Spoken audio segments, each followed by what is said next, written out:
2, if not more, scary stories from our No Sleep.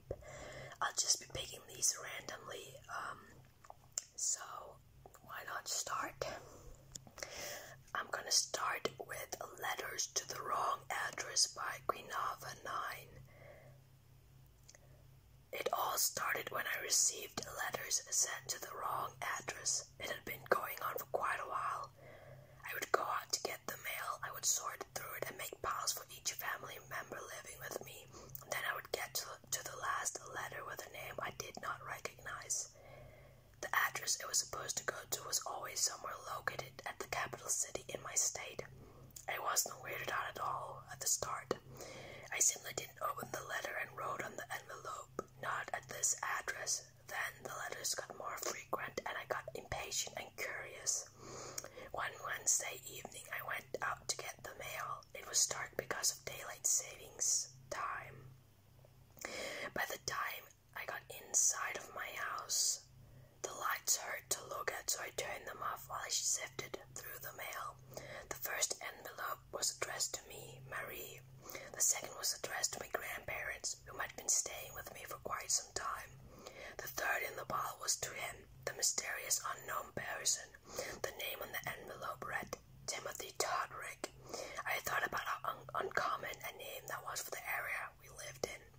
I had finally had enough of not knowing what was in these letters, which was another weird thing. There were no hints whatsoever of what this letter could be. No bag names, no lame wish-you-well stamps or kiss marks made with red lipstick. I got my fancy letter opener. It had a chrome finish and saved me time on opening because of my short nails. The only thing in the envelope was a small index card like the ones your grandma would put your favorite recipes on. It read, "My name is Toby. If you're seeing this, it's probably because you found it in the mail. Maybe you live with lots of family members. Maybe you live alone. Maybe you have a wife, a husband, a dog, whatever you have. I guarantee you it will not last. Why? Well, even I don't really know. I just know it happened to me. One day I opened the mail and received a letter from an undisclosed address. The name on it was Tiffany. I kept receiving them, like I'm sure you are now. I opened one, read the exact same thing you're reading now. Weeks later, when I finally forgot about the traumatizing letters I had received from Tiffany, my cat Sam died, then my goldfish Terry, which doesn't seem like a big deal.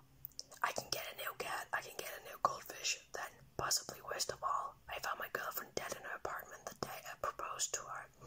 I wish I never opened that letter. Please know that you will lose many people because of this mistake. You may be asking, are there ways around this? Certainly. After months of research, I found that there are 4 things you can do to slow the process and get your family somewhere safe. 1. Lock all your doors. It hasn't been confirmed yet that the people who are doing this are exactly human, but it never hurts. 2. Take any salt you have anywhere around the house, sprinkle it on one window sill in your living room, and then on the one in your kitchen. They love the taste of salt. 3. Bite your lips until a drop of blood comes off. Spread that on a piece of paper and put it in your pocket. They love the smell of blood. 4. Hide. Goodbye, Marie. Okay, so next we have this one called "I Should Not Have Let That Hitchhiker Into My Truck" by Harold Keba. This one is quite long. This is the story of an American who wrote these lines shortly before his death. He gave them to his daughter and she posted them on some occult websites. That is where I found them. The happenings of this report probably took place in the year 1976. I drove my truck for more than 40 years through the Rocky Mountains, delivering goods, making my money. Never had there been any troubles on my journeys, other than 1 or 2 breakdowns. But the story that I want to get off my chest at this moment at the of my life happened exactly as I am about to write it down. About 30 years ago. I swear, when my mind will soon find its final peace, I will at least not be able to hear the laughter of the people who read this. It's probably best to start from the very beginning. My life as a trucker might have been a lonely one from time to time, but I could always count on my colleagues. In silent moments, the voices gave me company in my isolated driver cab over the radio. Never would I have even remotely been able to dream of the unsettling situation I would experience. It was in the summer of 1976, the month, however, I am not sure about anymore. Maybe June. The journey had led me and my local truck over Olive Ridge at the rims of the national park, and I gazed upon a crystal clear lake that sparkled down below the road at the foot of a grassy hill. I still remember the cloudless sapphire sky filling me with a feeling of comfort and carefreeness. The rhythmic sound of my truck's engine that had been my sole constant companion for the past years felt soothing, almost hypnotic. The leather seat that had over time adapted itself into the shape of my back gave me comfort and peace. Perhaps I gave too much peace, for I noticed the man jumping onto the road in front of me almost too late. My reflexes allowed me to hit the brakes just in time, stopping the truck so that the older vehicle came to a screeching halt only a few steps away from the madman. I must have gotten out of the driver's cab and started marching towards him, because nowadays I only remember standing right in front of the man, ready to rip him a new one. When I stood there, I suddenly noticed something metallic. That lunatic had a gun. Angrily, I stopped all movements and took a closer look at the man. The guy had been in his late 30s, had blonde, disheveled hair, a crazy look in his eyes, and torn clothes. "You, over there, stay still, exactly where you are," he demanded with a croaky voice. I made my peace with God, assuming the lunatic would shoot me just to get a hold of my truck. Silently, I cursed myself for my stupidity. Why hadn't I stayed inside the cab, where it would have been a little safer? After all, everybody knew that people at the roadside never met good news. "Come down, dude. I must have tried to talk to the madman. You're not him." I thought the guy stuttered, perplexed. "What is your name? What do you want from me? If you want to kill me, just do it already." I tried to distract him. My name is Stanley, or Stan. I had a breakdown, must have gone too fast, too hectic. He introduced himself, pointing behind his back with his free hand. Only now I noticed the old Jeep having been run against one of the many trees at the hillside, apparently by a confused Stan. That calmed me down a bit. Perhaps he was content with hitchhiking a ride. "Where to?" I therefore asked. Just onward," Stanley whispered, and looked up and down the road, apparently searching for someone. Suddenly he took down his weapon and started crying, shaking. I am so sorry. I am just not myself anymore. Please take me with you. Please, I beg of you. I will give you all my money, everything I have, everything you want. Please, I beg of you. If I were to stay." Confused, I took a closer look at the poor sod and started thinking about knocking him out cold. However, the strange deep fear in Stanley's eyes made me hesitate. Additionally, some extra money was always a nice thing, especially in my line of work. "Are you on the run from the cops?" I wanted to know skeptically. Helping a wanted man was not my cup of tea after all. Stanley only let out a sad snort. "The police? No, I would have been happy to meet a sheriff or deputy around here. Perhaps they could have helped me. No, don't worry. But I need to leave now," he shouted agitatedly, whilst flailing with the gun. All right, get in, I hastily said. It would be easier to knock him out as an emergency measure when he was sitting right next to me. That is why I let him climb onto the passenger seat. With a grumpy mumble, I took my place behind the wheel again. "Please, I'm sorry, but my life is at stake here." Stanley started apologetically after some minutes of unpleasant silence. I said, "What is your name?" He wanted to know, probably to calm the situation down a bit. "Bird," I said. "Well, Bird, I am so sorry for my behavior, but I am just terrified he might get me," Stanley explained and looked down at the ground, terrified. He, don't be so vague, I barked at him. "You would never believe me," Stanley said. "I have heard my share of crazy stuff. One of my colleagues tells me his Bigfoot sightings at least once a week. Your story can't be more unbearable," I informed him, nodding my head towards the radio. "My tale is so crazy even I wouldn't believe it had I not just lived through it," Stanley admitted with a gulp. "Then hurry up, tell me," I said, silently getting a bit excited. I'd always liked a good story and that way this poor guy wouldn't accidentally shoot me in the head. So be it. It all started 3 days ago. Everything. 3 days ago when my life was still normal and boring.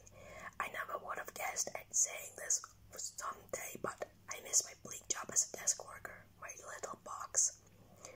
Well, it was around midday and I took a walk during my break time as I did every day. You know, I have met many people that think of Salt Lake City skyline as something that closes you in, but for me it has always been home, a place of safety. I have lived my whole life there, never having known anything else. "Poor guy," I remarked. "How could one ignore the call of this huge world, the call to adventure? I know myself that I am just a simple man from the city, one amongst a million others, but my life was great until that moment." I walked unhurriedly through downtown, enjoying my break. It had been a hard day, many things to calculate, many things to organize. I strolled through the streets, seeing all the other people minding their own business, passing by each other. Then it happened. A car crashed right next to me on the main street. An older man hit a school bus. Did the driver perhaps have a stroke? Anyway, you might understand the shock I was in, the bang, the smoke, and I don't know why, but moments later, the bus was ablaze. Horrible. All those people, all those children just... Stanley stopped and looked into the void, trembling.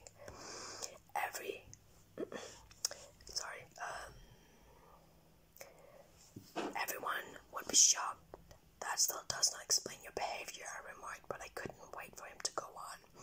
No, of course not. If it had only been that, a shock would have been easier to cope with. Everything burned ablaze. The children, the people around, confused, horrified, madness and misery, horror and anguish, and then I spotted him. He was standing on the other side of the street and observed the gruesome happenings completely unmoved by the screams and the smell of burning flesh and melting metal. This man, he just stood there, expressionless, letting his gaze trail over the parts of the bus that were disappearing in flames. His dark gray pinstripe suit did not have a single mote of ash in it, and his shoes shimmered dark in the light of the midday sun, sinister and alien. His skin was pale and strangely coarse, his white hand gripping an old suitcase. That thing looked hideously out of place and out of time, a bit like him. Why was he just standing there? Was he admiring the chaos? Was he in shock as well? It felt more and more strange, just him standing there. I firstly could not get a look at his face due to the smoke, and today I wished it had stayed that way. I can't describe this grimace. I just can't. My throat won't let the words out, and when I looked at that man, I suddenly felt his icy gaze resting on me from those eyes. I don't know why I fled, but I only came to my senses back in my office, back in my box. That's all. A face, a man. Perhaps he fought in a war and got disfigured. Surely you can't just... I tried to argue. Stanley, however, was quick to silence me. His face was not damaged. No, it was something different. I just can't. After I had calmed down a bit and had some tea, my thoughts kept wandering back to that accident. Why had the box exploded? It had just gotten hit.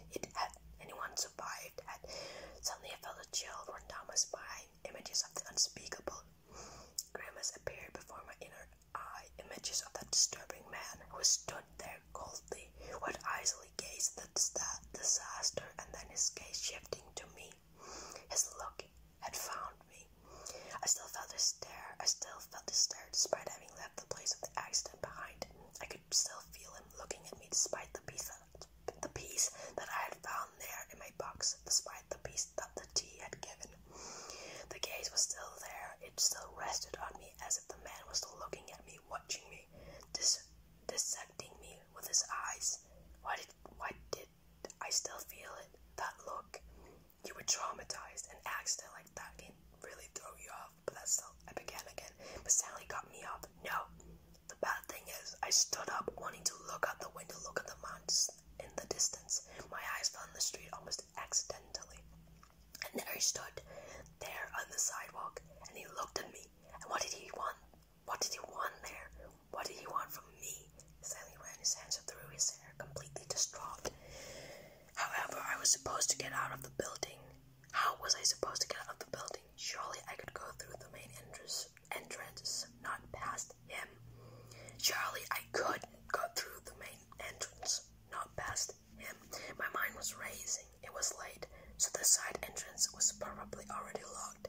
But I had to try. I had to escape from him, from that despicable man. So I hurried down the stairs, down all those concrete steps. I couldn't take the elevator after all. What if he was waiting right in front of it? I would have been trapped. I ran down the stairs, down and down. I was lucky the side door was unlocked, and so I squeezed through into the alley behind the building. I must have been drenched in sweat, but I did not care. After a quick breath, I made my way home. It was 5 blocks to my little apartment. Carefully, I approached the end of the alley, fearing that he might be lurking there. I was lucky he wasn't, and I started to head home. Man, this is insane. Why were you scared? Maybe I was traumatized too and just wanted to.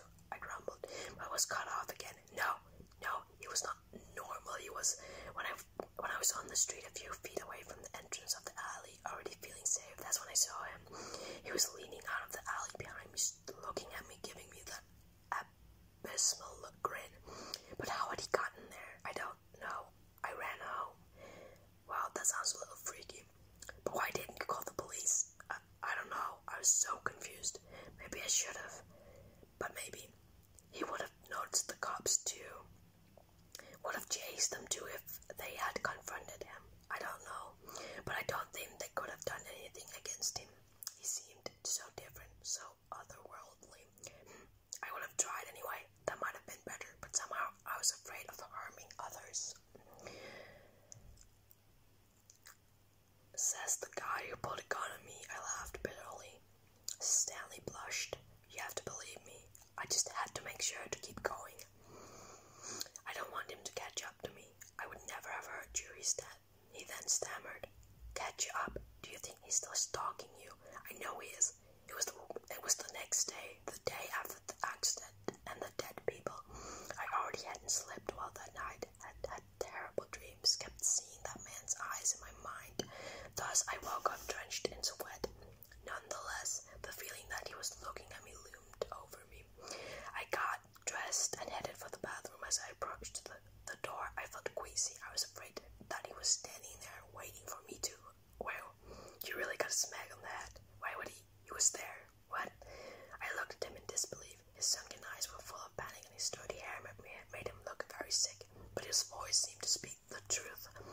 I approached the door, felt his presence, his eyes, his gaze. Slowly, I advanced towards it. Finally, I tore open the door. He was standing there in front of the mirror in the middle of the bathroom, motionless, but I knew he would not remain frozen. I rushed out of the room, driven by terror and instinct, ran into the underground garage to my car, and guess what? He was there. He wiped his forehead, ready to burst into tears again. And then what? I asked, not believing what I heard. I did not feel well. Stanley apparently had lost his mind due to the accident, probably had gotten a concussion. Who knew what he was capable of doing at the moment? What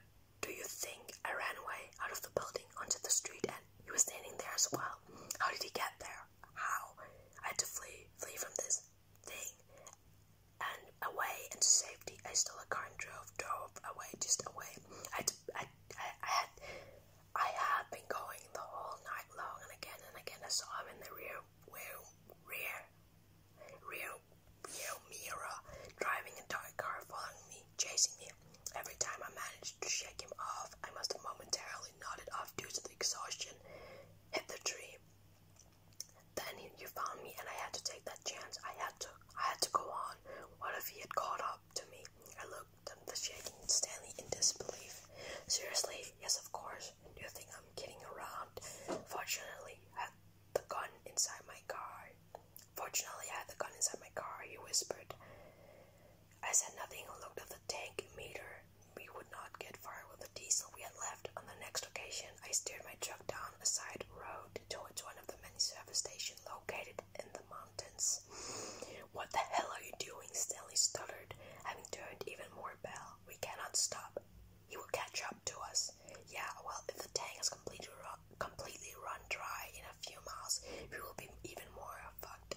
And stop this with this man. You are under shock and stress. I shouted at him. We had reached the station and I got out of the truck to refill the tank. Just as I was about to take the fueling hose, a horrid scream pierced the air, shaking me to the core. It was Stanley's voice. The poor lad had finally gone crazy, and with a terror I heard the roaring of an old truck's engine. Seconds afterwards, the engine was speeding past me. The vehicle was speeding past me, leaving me behind in a cloud of dust. The guy had fucked me over, telling tall tales, or he had been madder than I had thought in the beginning. It did not matter, for I had neither the promised money nor my truck. I cursed again. How could I have been so stupid? Why had I let him into my truck in the first place with this laughable story? Why did I? Moments later, I heard the sound of another car zooming past me, and in my heart, and my heart almost stopped. Behind the wheel of the black hairs sat a being so horrendous that I could not even have dreamt it up in my worst nightmares. A man, pale as a corpse, wearing a dark grey pinstripe suit and a big black top hat. His inhuman face turned itself into my brain, despite me having seen it only for a few moments. The eyes seemed big, lidless, and slit-shaped, his wide grinning mouth opening ran from one ear to the other. That smile looked like part of hell itself. Staring, the creature sped past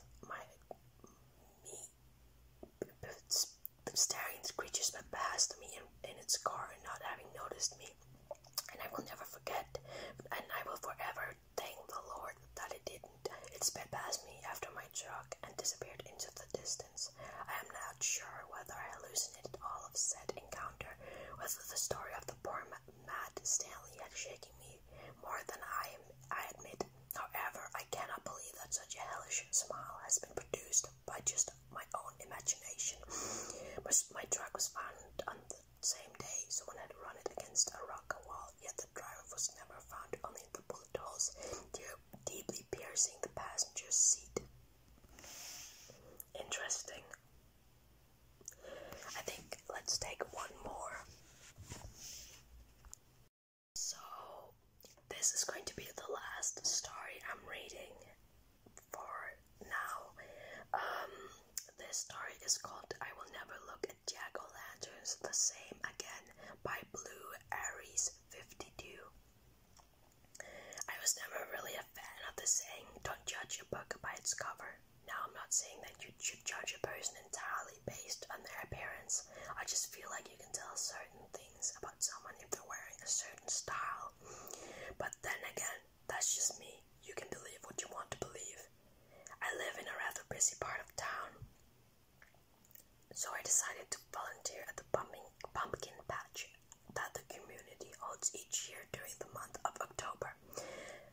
I have been there many times with my family and made lots of good memories, so I figured it would be nice to help out. The first few days of volunteering were pretty normal, nothing too exciting. That was until after the first week had passed. My supervisor, Todd, announced that a new person was going to volunteer and wear a scary costume to help liven up the pumpkin patch, basically serve as a mascot. Todd explained how the person was going to be stationed at different spots where they could take pictures with families. Everyone, including myself, was pretty excited to meet this person. The The next day, we were all waiting outside the pumpkin patch to meet the new volunteer. After a while, a gray minivan pulled up and I instantly got weird vibes but decided to ignore them. The door slid open and a tall man stepped out. His costume was interesting, to say the least. He wore a dark red tuxedo with a bright red bow tie around his neck. However, there was a jack-o'-lantern where his head should have been. He walked in front of the crowd and turned to face us. Todd went up next to them with a microphone. "Everyone, this man has kindly agreed to come stay at the park and take pictures with guests," he said in a booming voice. "One by one, you will all introduce yourselves to him. Please come talk to me in my office if you need anything." With that, he stepped away from the man and walked off to his office. We did as we were told and lined up to meet this new person. And as I was waiting, I couldn't help but notice that as Todd was talking, the man did not move an inch, almost as if he was a soldier waiting for an order. I shook it off and continued waiting. When it was my turn, I stepped up to the man. Once I made eye contact with him, several chills went up my spine. He didn't make any movements yet, and instead looked at me with an unreadable expressions, thanks to the jack-o'-lantern. I told him my name after a few uncomfortable seconds. He tilted his head as he looked at me. I felt judged. The face that was carved into the jack-o'-lantern was pretty unsettling. It consisted of 2 gleamy eyes and a sinister, crooked smile. Finally, he slowly held out a hand that was covered with a white leather glove. I shook it and quickly went off to another part of the pumpkin patch. Once I was done, I pretended not to notice the man staring after me before I greeted the next person. As I was walking, I met up with 2 of my co-workers who were good friends of mine, Aaron and Katrina. "Did you 2 already meet the new guy?" I asked. They both nodded before speaking. "Yep, that costume's pretty damn terrifying," Aaron said as he crossed his arms and leaned against the wall of a snack bar. Katrina looked down at her phone before saying, "I could have sworn I've seen those people on TV before.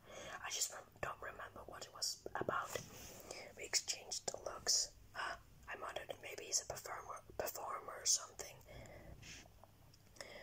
"Yeah, maybe," Aaron said before standing straight and looking at his watch. "I gotta go take care of something. I'll see you 2 soon," he said with a wave as he turned around and walked off. Katrina and I waved before turning back to each other and continued to make small talk. After a bit, I decided to tell her how I felt about the masked person. I don't want to say this in front of the others, but I'm kinda getting bad vibes from that guy. He didn't even tell us his name, I whispered while checking my surroundings. Katrina raised an eyebrow before saying, "Well, he seems like a nice guy to me, and maybe he just doesn't like sharing his name. After all, it's what's on the inside that counts." "Right," I muttered. Katrina patted me on the shoulder before saying she had to go. I watched as she left. The rest of the day went by pretty quickly. When I got home, I decided to try and do some research on the Jack-o'-lantern man. Not knowing what to type, I simply put Jack-o'-lantern man. A lot of articles about other Halloween events came, but none of them were specifically about him. I clicked on the top one and read through it. As I read, my heart began to pound. The article stated that another event several guests had gone missing. The article showed pictures of the last time they were seen. As I looked at the photos, I noticed something in all of the backgrounds. Standing nearly out of frame was the jack-o'-lantern man. No matter which photo I looked at, he was always standing there staring at the camera. I read some of the other similar articles and found the same results. I'm sorry, my dog just started barking. I read some of the other similar articles and found the same result. Guests going missing and the jack-o'-lantern man standing in all of the photos. I didn't get very much sleep after that. The next day, I headed to the pumpkin patch early before any of my other co-workers. I didn't want to involve the police or anybody else until I was 100% sure that the jack-o'-lantern had at least something to do with the disappearance. And the last thing I needed was for him to know that I was onto him. The pumpkin patch felt eerily empty and quiet when there were no guests yelling and talking over each made sure no one was there and made my way to Todd's office to make sure he wasn't there. Sure enough, he wasn't, but there was something strange. The door was unlocked. He has never left the door unlocked when he wasn't there. Cautiously, I opened the door and stepped in. It seemed relatively normal. Nothing was out of place when I saw a stack of files on Todd's desk. I closed the door behind me and carefully approached the files. They all held info about everyone at the pumpkin patch, including me. I looked through the files and saw one that looked out of place. It was small and had only one paper in it. I grabbed it and opened it. Sure enough, it was a photo of the Jack-o'-lantern man. However, he still had this jack-o'-lantern head on. I read through the paper and barely even found any info about him, not even a name for him. The paper just explained how he worked as a Halloween mascot. Dissatisfied, I put the paper and file back and headed out towards the door. I locked it from the inside and went outside, only to bump into someone. It was him, the Jack-o'-lantern man. I bit back a yelp and took a step back as I stared up at him. As he looked down at me, I immediately noticed something different about him. The carving on his head was different. It was no longer a smile, but instead what looked like a mixture between a smirk and a frown. We both stared at each other, but not moving or saying anything. I finally found my voice and managed to stammer out, "Sorry, I just forgot something in Todd's office and needed to grab it." He continued staring for what seemed like hours, folding his hands behind his back. He finally turned around and stalked off towards the middle of the pumpkin patch. I breathed a sigh of relief. He seemed to believe me. I thought about following him, but since I was alone, it would be harder to do so without being seen. It would also be even harder considering the fact that he already knew I was there, deciding to wait until everyone had finally arrived.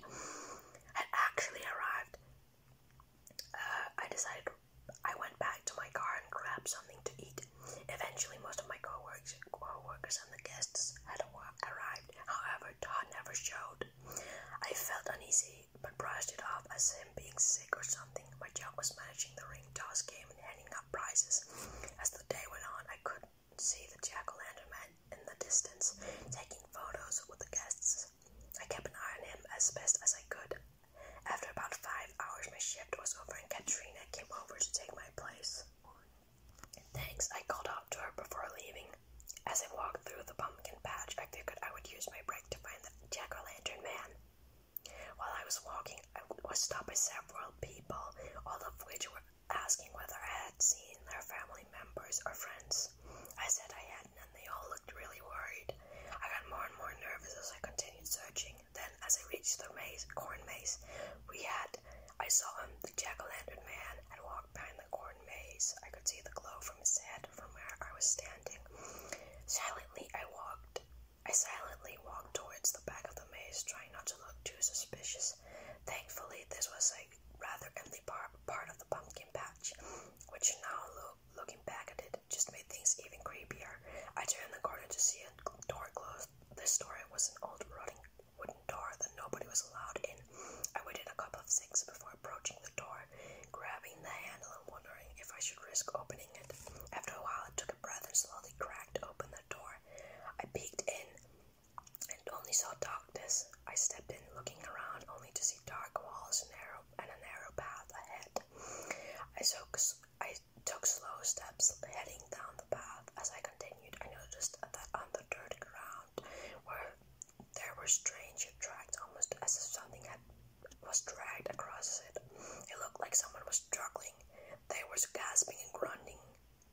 It sounded like someone was struggling. I quickened my pace and took shaky breaths. I was beginning to see a bright orange light at the end of the pathway. Knowing that it was the Jack-o'-lantern man, I got as close as I could while still being concealed by the darkness so he wouldn't see me. His back was turned at me, and he was staring down. I slowly walked to the side to see what he was staring at, and my blood turned to ice quickly. A man who looked no older than 25 was on the floor, backed against the wall. He was pale as a ghost, and a look of absolute fear was plastered on his face. He had smears of dirt all over his body, the source of those tracks on the dirt floor. He was shaking and whimpering, pressing himself against the rock wall while the jack-o'-lantern man just stood there. I took a small step back when something cracked underneath my shoe. I looked down and saw that it was a bone, a human bone. Sure enough, that caught the attention of the jack-o'-lantern man and turned to face me. I couldn't move. I couldn't even scream as the carving on his jack-o'-lantern head began to morph and change into a completely different facial expression, a taunting one. This wasn't a costume. This person wasn't even human. I stood rooted there, fully expecting him to come charging at me, to attack me, but he didn't. He just stood there with his taunting look. He then turned around once again to face the scared man slowly. He raised his gloved hand, and for a moment there was nothing. Then I saw the dirt begin to shake out of nowhere. Multiple green plant-like tendrils ripped themselves out of the ground. They each wrapped around the man's limbs and torso. He began to thrash as the tendrils pulled him down. He was starting to sink into the ground. The plants continued to pull and pull until his head remained. I didn't wait to see what happened. I whirled around and took off, praying that he wasn't behind me. Thankfully, I didn't hear anything. I burst out the door and leaped over the fence we had, not caring about being seen. I just needed to get the hell out of there. I kept driving until I reached my house. I ran inside, unlocked my door. I made sure all of my windows were locked and closed every curtain. I am now sitting on my bed doing my best, pretending not to notice the out-of-place jack-o'-lantern outside my window. I know it's a jack-o'-lantern. The bright, fiery orange light shining through my blinds is unmistakable. Interesting. I quite like that one. Well, that was the last for this video. I hope you enjoyed. I do apologize for any pronunciation mistakes, any background noises.